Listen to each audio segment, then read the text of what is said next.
ಇಲ್ಲಿ ಏನು ಕಾಣ್ತಿದೆಯೋ ಈ ಮೆಟ್ಲಿಂಗ್ ರೋಡ್ಗೆ ಜಸ್ಟ್ 100 ಮೀಟ್ರ್ ಇದೆ. ಮೆಟ್ಲಿಂಗ್ ರೋಡು ಡಾಂಬರ್ ರೋಡಿಂದ ಇದಕ್ಕೆ ಹೊಂದ್ಕೊಂಡಿರ್ತಕ್ಕಂಥ ಲ್ಯಾಂಡು 3 ಎಕರೆ 4 ಗುಂಟೆ ವಿಸ್ತೀರ್ಣ ಬರೆದಿರ್ತಕ್ಕಂಥ ಲ್ಯಾಂಡ್ ಇದು. ಇದು ನಂಜನಗೂಡಿಗೆ 17 ಕಿಲೋಮೀಟ್ರ್ ಇದೆ, ಮೈಸೂರಿಗೆ 37 ಕಿಲೋಮೀಟ್ರ್ ಇದೆ, ವಿಲೇಜ್ಗೆ 1 ಕಿಲೋಮೀಟ್ರ್ ದೂರದಲ್ಲಿರ್ತಕ್ಕಂಥ ಲ್ಯಾಂಡ್ ಇದು.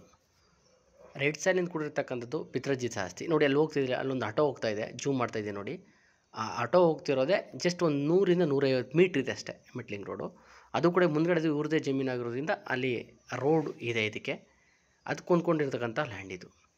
ಯಾರಿಗಾದರೂ ಮೈಸೂರು ಜಿಲ್ಲೆಯ ಸಂಬಂಧಪಟ್ಟಂಗೆ ಗುಂಡ್ಲುಪೇಟೆ ಹೈವೇ ಪಕ್ಕದಲ್ಲಿರ್ತಕ್ಕಂತಹ ನಂಜನಗೂಡು ರಿಜಿಸ್ಟ್ರೇಷನ್ ಬೇಕು ಅನ್ನೋರಿಗೆ, ಎಂಟಿ ಲ್ಯಾಂಡ್ ಬೇಕು ಅನ್ನೋರಿಗೆ ಇದು ಅನುಕೂಲವಾಗಿರ್ತಕ್ಕಂಥ ಲ್ಯಾಂಡು.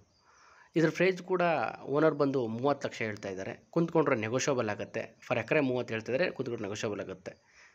ಹೆಚ್ಚಿನ ವಿಷಯಕ್ಕೋಸ್ಕರ ಮೇಲ್ ಡಿಸ್ಪ್ಲೇ ಆಗ್ತಕ್ಕಂಥ ನಂಬರ್ಗೆ ಕಾಲ್ ಮಾಡಿ.